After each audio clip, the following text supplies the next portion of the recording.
माझं नाव उषा अनमाने आहे आणि मी पांडुरण्याला राहते.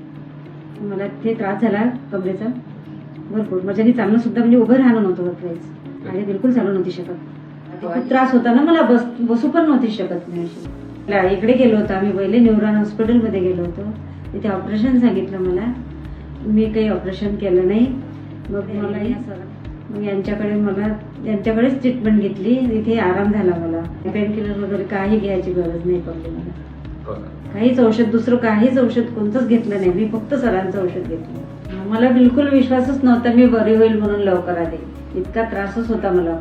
कोणी म्हणत होते 1-1 वर्ष लागेल वयात दुरुस्त व्हायला, पण मी 4 महिन्यातच दुरुस्त झाले. आणि आता एकदम चांगली झाली का 1-2 किलोमीटर मी फिरू शकते. आधी तर बिलकुल म्हणजे किचन पर्यंत नव्हती जाऊ शकत मी. आता ते एकदम बरी झाली. मला वाटत नव्हतं की इतक्या लवकर मी बरी होईल म्हणून. आता काहीच त्रास नाही मला. एकदम चांगली झाली आहे.